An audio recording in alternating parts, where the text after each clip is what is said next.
Hi, this is Messi from Max Reviews, and today we're going to be reviewing this instant fryer, which works perfectly with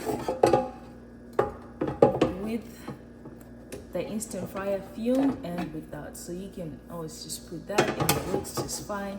Avoid the food from getting directly in contact with the surface, and then you can just close it. And I really like the color because it blends in with everything in this kitchen. So you can also get it like on a different color if you would like.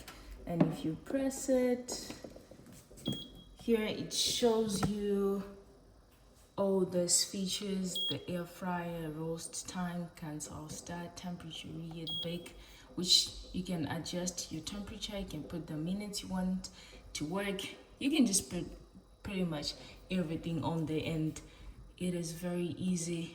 Let's do start over here, and then it's on, and when it's done, it just tells you that it's done. You don't need to do anything. You don't need to come and monitor anything at all. And it is the best thing ever if you're someone that is trying to get rid of the oil, get rid of all this fatty foods, oily stuff. And if you want something really quick, you can always bank on this, and you can find this on Amazon.